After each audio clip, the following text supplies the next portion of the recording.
tal? ¿Cómo están? Muy buenos días, un placer saludarles. Soy Fernando del Rincón, bienvenido a Fuentes Confiables. La aclaración, como siempre, para que usted esté al tanto, este programa está siendo grabado, así que si en algún momento estamos aparentemente desactualizados en los contenidos de lo que estamos hablando, no es así. Las cosas hasta este momento van a ser tal y cual las hablemos con mis invitados. Y se lo digo más por mis invitados, que siempre están al tanto, actualizados con la información, y no quiero que de ninguna forma se vayan a malinterpretar o piensen que no tienen la actualización de los acontecimientos internacionales que mencionamos en este programa. Así que bueno, después de avisarle esto, le digo que estaremos abarcando mayormente dos temas. Evidentemente Venezuela está en la mesa. ¿Por qué? Porque siempre hay algo en Venezuela. Siempre. Es imposible que no haya algo en Venezuela. Y el segundo tema será Guatemala, porque traen un desastre que, bueno, ¿para qué le cuento? Es una cosa que ya ha llamado la atención de más de 40 premios Nobel que han dicho, oiga, esto está mal, muy mal. Y de verdad que llegan a puntos que ya son ridículos, ¿no? Ya vamos a hablar de eso, utilizar la ley de femicidio para protegerse de una denuncia que tiene que ver con financiamiento ilícito de campaña. Imagínese usted, y bloquear entonces así a un fiscal que es hombre, ¿no? El fiscal que está haciendo la investigación. Entonces, no, aplicar la ley de femicidio. No puede ser ni perturbada ni nada. Entonces le prohíben al fiscal que se le acerque. Imagínese usted. Bueno, ya, me calmo y presento a mis invitados mejor, porque si no, empezamos con el pie izquierdo. Sacha Escalante es destacada periodista venezolana, productora de Actualidad Radio, presentadora y productora de TV Venezuela y Doral News TV. Además es cofundadora de la empresa Voice Records. ¿Cómo estás, Sasha? Muy bien. Bienvenida. Feliz de estar aquí. Oye, Voice Records invita, ¿no? Claro. Ahí usan voces para Sí, comercializar y todo, ¿o qué? ¿Pagan bien? Bueno, tratamos. Podemos llegar a acuerdos. ¿Podemos llegar a un acuerdo? Perfecto. Maravilloso, Sacha, bienvenida. Gracias, un placer. Víctor Uribe es profesor de Derecho e Historia de la Universidad Internacional de la Florida.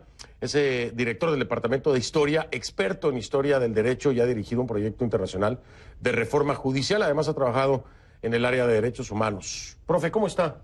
Bien, ¿y tú? Bien, hace mucho no lo veía. Es que ya no me invitas. No, pero no soy yo. Patricia Kaplan, por favor, póngale ahí un asterisco al profesor Víctor Uribe para que venga más seguido. Bienvenido, profe, gracias por estar aquí.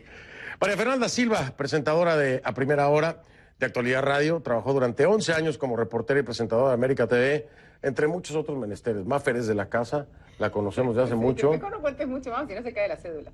Sí, de plano. Pues sí, porque eso era mitad de camino, entonces todo... Acaba de iniciar su carrera. Sí, no, Sí, mejor que se anuncie, porque si no se cae la cédula. Acaba de iniciar su carrera. Bienvenida, Mafer, qué gusto verte. Un placer, como siempre. Bien, bien. Vamos a entrarle de lleno a Venezuela, ¿no? Si les parece, lo de Venezuela es una cosa tan estresante para nosotros como periodistas, tan desgastante, tan difícil, porque cambia en el mismo día, puede haber 2, 3, 4, 5 breaking news de Venezuela. Entonces me dice la gente, y seguro les pasa a ustedes, ¿no? En los medios. Se queja la gente, ¿por qué todo el tiempo están hablando de Venezuela? Es que, ¿cómo no hablar de Venezuela? Y les digo yo, es un tema global, además, que ya tiene que ver con Rusia, con China, con Estados Unidos, con Colombia, con Brasil. Y ese es el peligro. Yo creo que ese es el peligro. El peligro es que el tema termine agotando, que la gente diga, ay, otra vez. Porque en realidad lo que hace falta es mantener ahí esa audiencia internacional. La audiencia internacional son las organizaciones que tienen que estar pendientes y son esos legisladores internacionales que representan a una población que también se va a ir cansando cuando la novela sea muy larga. Por eso digo, ¿no? Muchas de las veces ese es el peligro, ese es demostrarle la importancia de seguir, la importancia de no bajar los brazos, y lo que dice justamente, ¿no?, la primera dama de visita aquí en los Estados Unidos: no pierdan las esperanzas, no se desanimen, no se desesperen, porque el proceso sabíamos que iba a ser largo. No se sabe cuándo va a terminar, pero el tema hay que estar pendiente porque el régimen está esperando justamente eso. Ahí pasó con Cuba. Cuba es el mejor ejemplo de lo que es un régimen que agota a la oposición, que agota a la población y que termina desalentando tanto a su propio pueblo que el pueblo desiste de hacer un cambio dentro del país y prefiere irse. Y eso es lo que no tiene que pasar en Venezuela. Cuba también creo que desgastó a la comunidad internacional. Claro. No nada más a la población, ¿no? Al grado de que, bueno, quien se quedó frenteando ahí fue Estados Unidos con el embargo, etcétera, etcétera. Pero la comunidad internacional aflojó en algún momento. No es el caso de Venezuela ahora, pero podemos llegar a eso. Sí, claro que sí. Bueno, yo creo que tenemos que evaluarlos de manera completamente distinta. El proceso de Venezuela, me atrevería a decir que es un proceso irreversible y estamos en este momento viviendo un momento importantísimo y bien delicado. Creo que realmente ahora es cuando estamos entrando en ese ajedrez político internacional del que vienen hablando muchos analistas hace rato. Yo pudiera decir como venezolana, que tiene una mamá viviendo en un piso 11, sin agua, sin luz, con una abuela bien delicada de salud, que a nosotros los periodistas y algunos analistas nos tocará en este momento, pues, ubicarnos bien el hígado, poner las vísceras a un lado y poner solamente las neuronas y pensar bien frío, porque, como lo decía María Fernanda, esto ya dejó de ser un conflicto hace rato solamente de Venezuela. Es un conflicto geopolítico, ahora se está metiendo Rusia en el asunto, China, vimos que también hay un contingente un poco más de 100 soldados del Ejército de Liberación Popular, pero China es un jugador, pero es un jugador más cáutelo. Rusia no. A Rusia realmente le interesaría a toda costa que hubiese una guerra en Venezuela. Entonces, por eso digo que más allá de lo que está sufriendo el pueblo venezolano, que me pega como venezolana, porque todos los días lo vivo a pesar de que vivo fuera de mis fronteras, viene un momento bien interesante y delicado que no sé cuánto tiempo podría durar, podría extenderse incluso muchísimas semanas.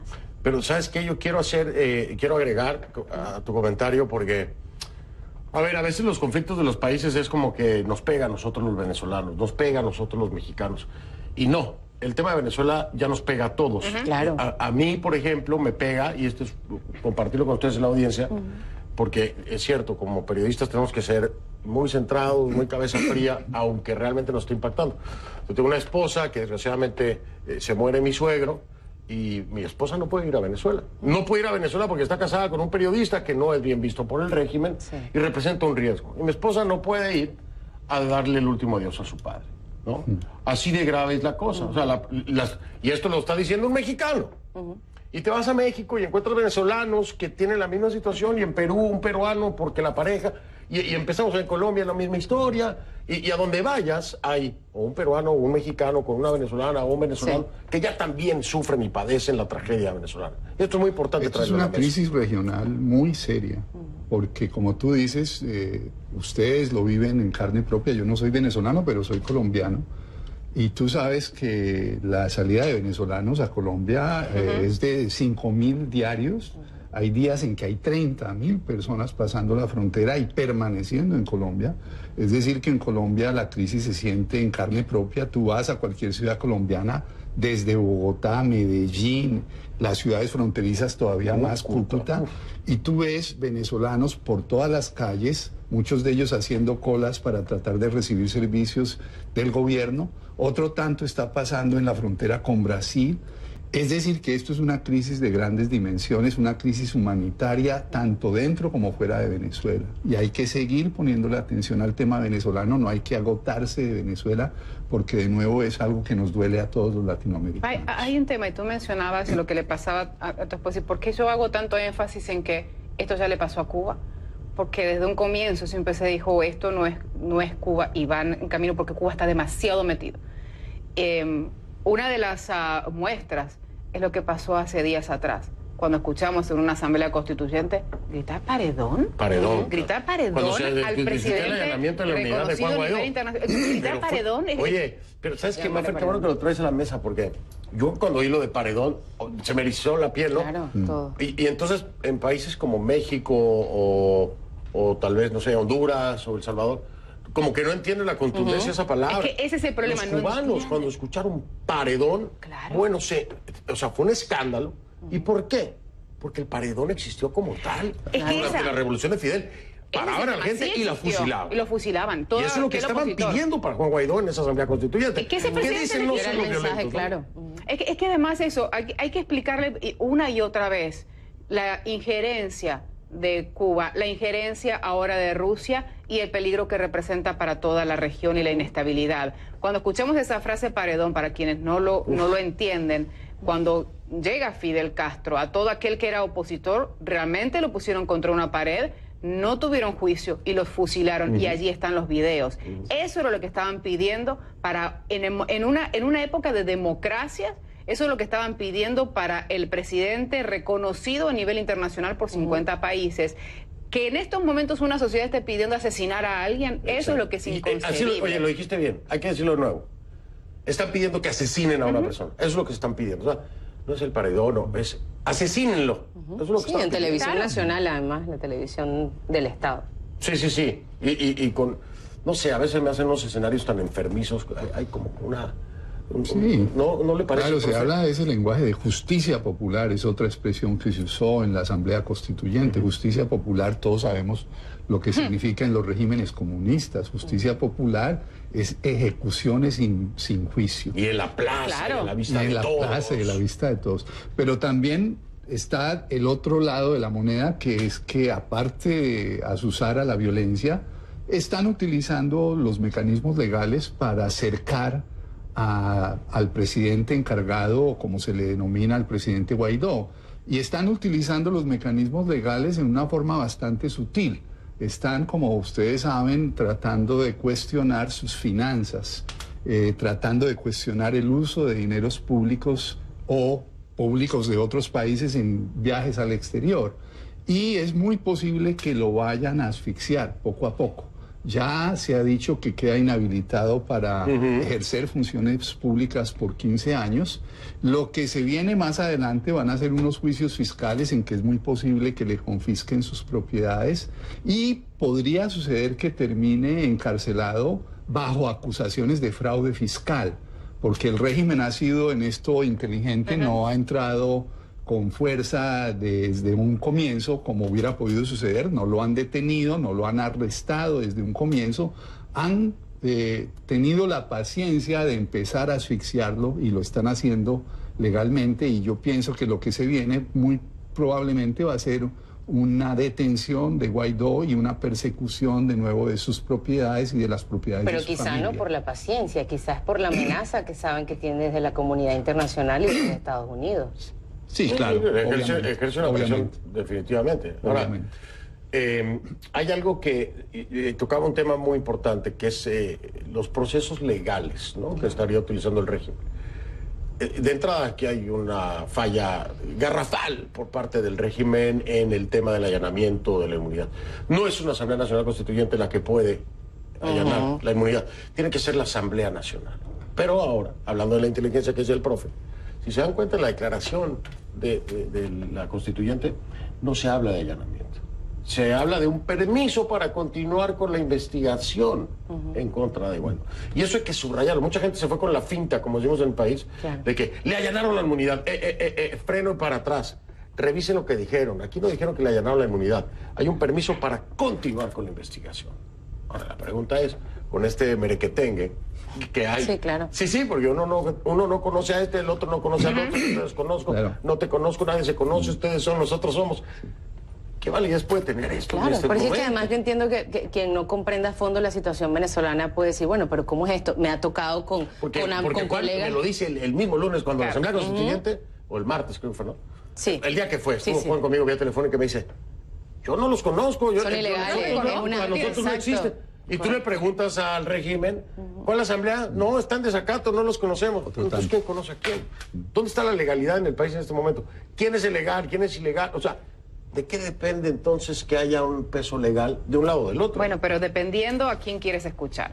Si Claro, tú quieres eso me escuchar un refiero. régimen, como todo Vele a régimen es preguntar a mentiroso. Turquía, a Rusia o Una a China. tiranía, y claro. dicen Bueno, que pero legales son los- aliados, ¿cuántos sí. son los que le creen en estos momentos al régimen? Gobiernos que son también autoritarios, corruptos, o sea, Pocos Oye, aliados. yo no voy a hacer con de los defensa 50. del régimen, pero, o sea, también hay un bloque de alrededor de 50 países que le respaldan a Maduro. O sea, tristemente o no tristemente, pero en el balance tienen a los países que los apoyan. Y hay potencias tan importantes como Rusia, China, Turquía. Pero si te pones a pensar en cuál de los dos en estos momentos, pese a lo que pasó esta semana con la constituyente, que el presidente interino Guaidó dijo, yo no reconozco lo que dice porque realmente es una asamblea fraudulenta que subió de forma fraudulenta y acá la única institución Usurpadora, legal, la claro. única, es la Asamblea Nacional.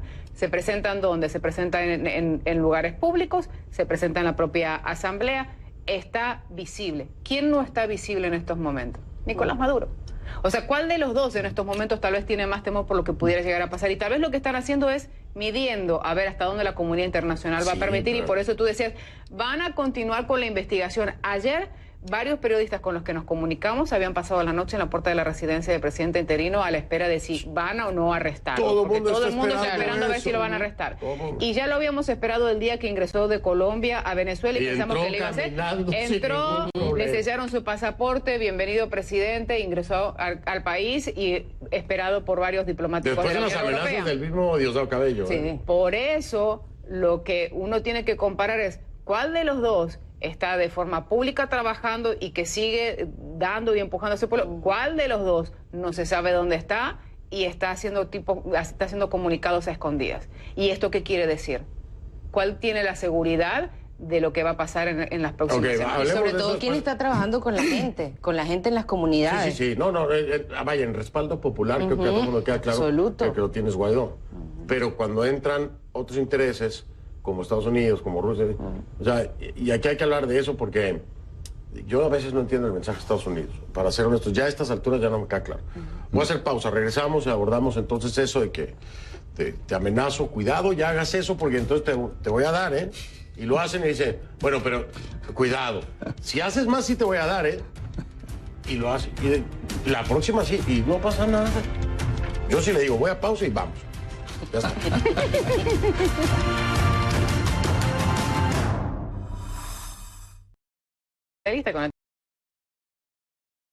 Haciendo análisis. Deberían de pagar.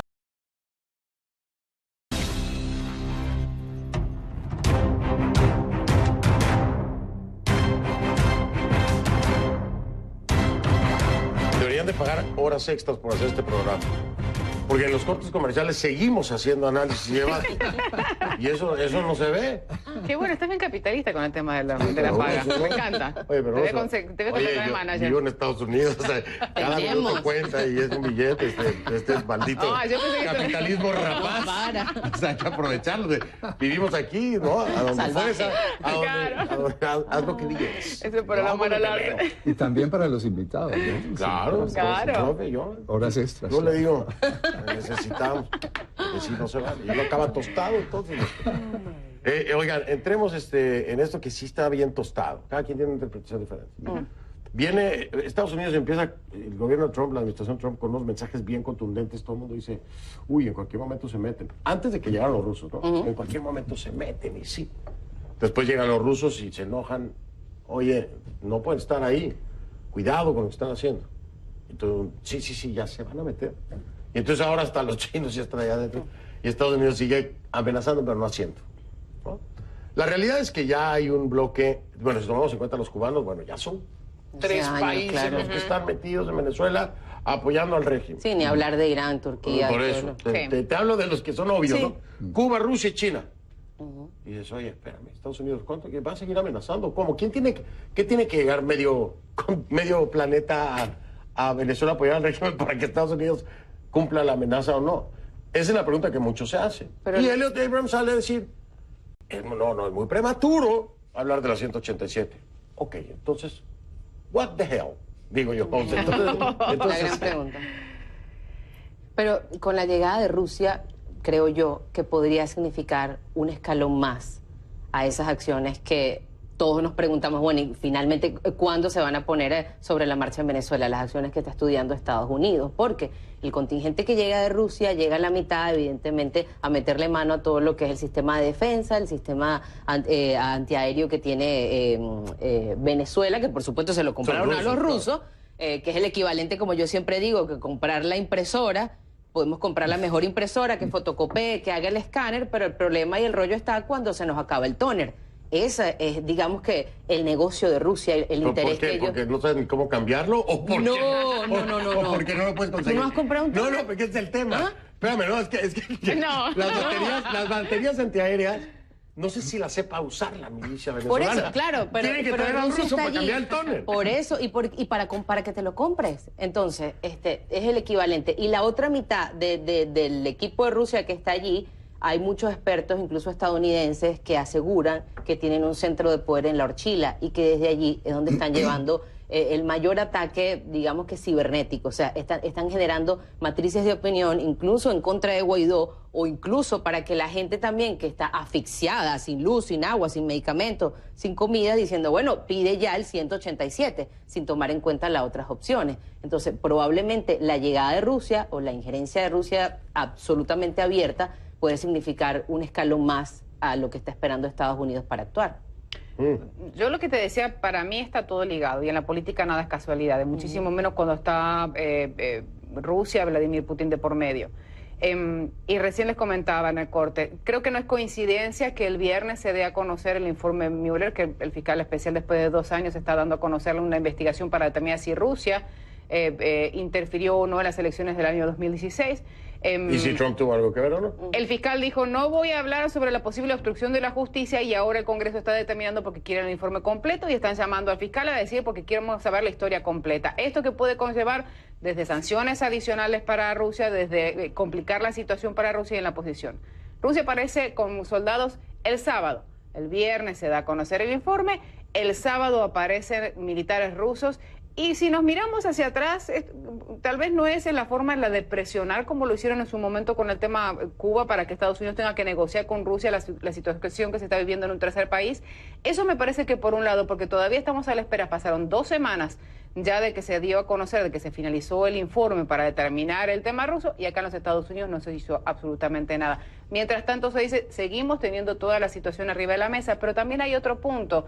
Se le pide a Estados Unidos que aplique, o por lo menos tiene que aplicarlo a la Asamblea Nacional, el presidente Guaidó tiene que hacer el 187, pero si nos ponemos a pensar, Estados Unidos solo va a ir, intervenir si ya los países de Lima dijeron que no. La petición tiene que ¿Dónde está el compromiso del resto? De la Asamblea Nacional y ahí está. Y Guaidó. Pero no solamente eso, tiene que estar por el resto de los países de la región. Lima dijo que ellos no estaban de acuerdo. Todos han dicho que no.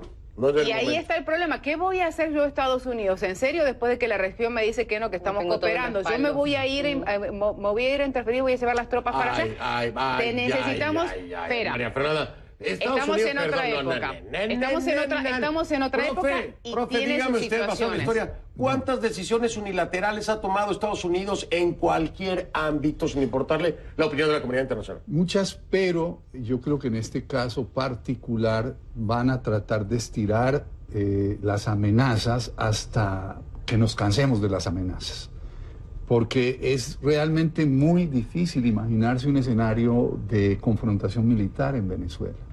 Y yo creo que eso lo saben los Estados Unidos muy bien y lo saben los países latinoamericanos muy bien, y por eso están apelando incluso a la analogía de Siria y diciendo que si en Venezuela llegara a suceder una intervención militar, las cosas escalarían hasta un punto parecido al en que se ha llegado en Siria, y la destrucción sería de esa magnitud.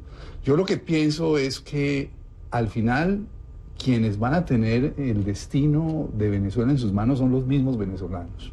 Lo trágico de esta situación es que todos estemos hablando de cómo se negocia el futuro de Venezuela entre Estados Unidos, Rusia, China y otros países, y no al interior de Venezuela, entre los propios venezolanos, que son quienes tienen derecho a decidir su destino.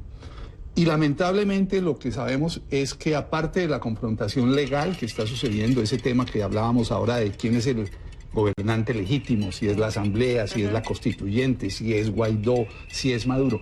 Aparte de esa confrontación legal, lo que uno sabe que suele suceder en sociedades cuando los conflictos terminan agudizándose es que hay confrontaciones callejeras y lamentablemente tendrá que haber violencia y tendrá que haber muerte y lamentablemente el precio lo pagarán los venezolanos y las decisiones las tendrán que tomar los venezolanos, no nosotros, ni los Estados Unidos, ni los rusos, porque no debería ser así. Y me temo que esto sea una cosa que se va a prolongar por muchos meses, de pronto años más, como ha sido el caso de Cuba, porque yo pienso que la analogía de Cuba pero si miramos miremos en las intervenciones, las últimas intervenciones de Estados Unidos en Irak, justificando porque Saddam tenía armas, tuvo el respaldo de los países, quemó esa confianza, claro, porque después no lo siguieron más por las consecuencias que trajo. Fijémonos lo que pasó en Afganistán, tenía justificado Estados Unidos, pero tenía respaldo. Fijémonos lo que pasa en Siria, claro va a Estados Unidos, pero tiene el respaldo de otros atrás, no va solo. Y después lo que pasó inclusive con la primavera árabe, claro, lo sacaron a Saddam Hussein, pero después no podían controlarlos, y eso fue el gran peligro. Si llegan estos momentos, ¿quién va a controlar y cuál es la estructura dentro del país? Porque lo que nosotros decimos, ¿cuál es la estructura? Lo que dice el profe y lo que han hecho en referencia a Siria es cierto, puede acabar en una situación como la de Siria. Ahora, el profe tiene un punto muy importante y tú como venezolana lo vas a entender, que son los venezolanos los que tienen que resolver esto. Sí, estoy de acuerdo. Estoy de acuerdo. Pero el movimiento de los venezolanos tiene falencias tan y tan grandes como vamos a ir a plantarnos en la plaza. Ve a preguntar a los sirios hasta dónde llegaron y qué fue lo que hicieron. La primavera árabe, hasta dónde llegó la ciudadanía. Es decir, y esos puntos y esos extremos, sin ser violentos, no los han hecho en Venezuela. No ha habido una sola marcha a Miraflores que llegue a plantarse a Miraflores. Hasta ahora. Vamos a tomar Miraflores afuera, pacíficamente, pero vamos para allá. Hubo un momento en el que se pensó que esa marcha se daba. Era masiva, salió todo el mundo a la calle, María Corina apostaba que se fuera a Miraflores. Pero todavía no está descartada. Tenemos que darle tiempo estos días. Por eso, pero a lo que voy es a eso. O sea, ¿cuánto tenemos ya? 20 años con el tema, ¿verdad? En 20 años no ha habido una marcha y nos plantamos en Miraflores y no nos movemos. Bueno, pero tomemos en cuenta que tenemos solamente 2 meses con la presidencia interina de Juan Guaidó. Sí, yo estoy de acuerdo. Han sido diferentes momentos. Guaidó, correcto. Leopoldo López, María Corina, Sí. Enrique Capriles. En todos esos momentos. Es más, yo estaba cuando la elección de Capriles. ¿Y qué era lo que estaba esperando la gente? Que llame a la calle, Enrique le robaron la elección. ¿Cierto o falso?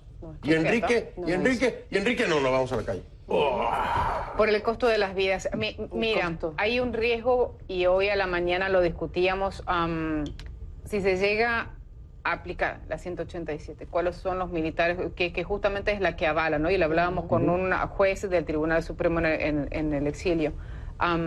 ¿Quiénes son los que están, cuáles son los militares que en estos momentos extranjeros están dentro del país? ¿De qué forma un régimen corrupto, como lo sabemos que el de Maduro, podría llegar a dar vuelta y podría convertirse en un arma de doble filo? Porque tú estás solicitando en estos momentos una intervención militar extranjera, pero hasta el momento tú no tienes la garantía de quiénes irían ahí. Si es Estados Unidos, Brasil, Colombia, ¿quiénes? Sí. Entonces, yo, Guaidó, ¿en serio voy a decretar o si yo no sé quiénes me van a ayudar desde afuera a nivel internacional? No, ¿Y sabes qué es lo peor? además, Si tengo militares adentro, cubanos y rusos. Pero además, si los tengo ahí adentro. Además, una cosa es lo que sabemos públicamente y todas las bambalinas que desconocemos. Bueno, claro, si hubiera certeza, ya hubieran llamado o convocado. Pero todavía no tiene esa garantía. La única ni siquiera certeza tiene que el hay apoyo dentro de su asamblea. es que tengo que ir a una pausa comercial. Ay, Dios, otra No se vez. esperaba. Más Me amenaza. salió bien. Yo no amenazo, yo mando aporte. Vámonos. Está contagiando.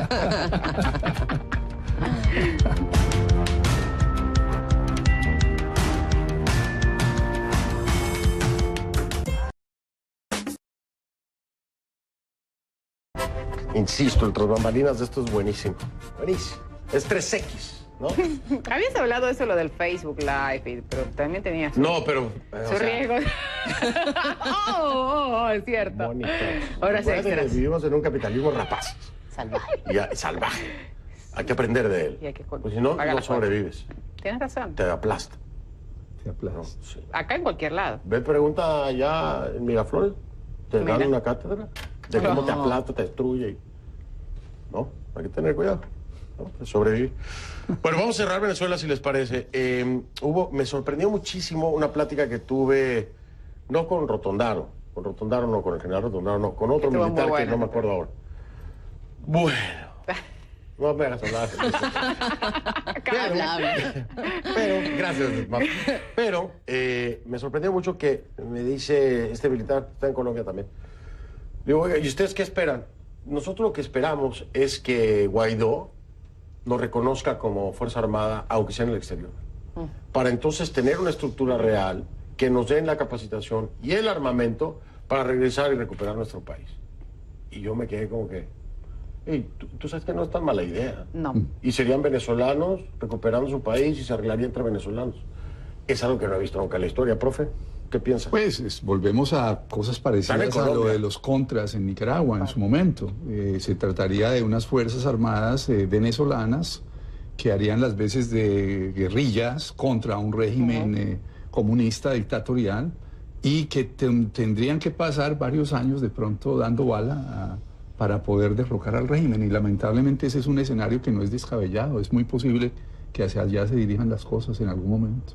A mí me llamó la atención hace un mes, hablamos con Carlos Sánchez Berzaín, el ex ministro del Interior. Sí. Lo tuvimos una hora, y parte de las reflexiones y uno de los puntos más importantes a destacar es, hace un mes, estamos hablando hace un mes, un poco más de un mes, y él decía, es que el presidente interino Guaidó lo que tiene que nombrar es un ministro del Interior en estos momentos que pueda estar a la cabeza y que no necesariamente tiene que ser un militar, pero que sí pueda manejar las Fuerzas Armadas, un ministro de Economía que empiece a manejar las finanzas del país y los acuerdos que a nivel internacional CITCO y qué es lo que va a pasar con el resto de los fondos, para empezar a delegar. Pero principalmente el tema de las Fuerzas Armadas me llamó la atención porque él comentaba, si tú quieres reorganizar las Fuerzas Armadas, ¿a quién van a responder y cuál va a ser la estructura? Ya tienes, después de lo que pasó en la frontera y con la deserción de los militares, ya tienes militares que solicitaron asilo en Colombia y que estarían dispuestos a responder al presidente Guaidó. Bueno, ¿quién está a la cabeza? ¿Quién es? Y además las Fuerzas Armadas es una estructura piramidal. Tienen que tener una jerarquía que les dé las órdenes. No se van a organizar entre ellos y todavía no está esa figura.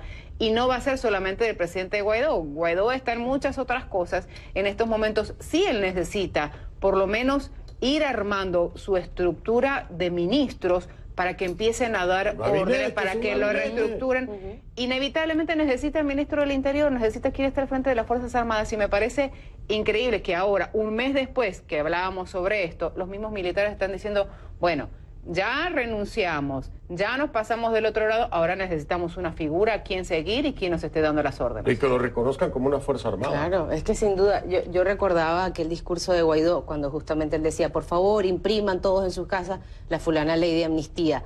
Y decía, ok, yo la imprimí, la leí, vi que la gente la discutía y no la entendí.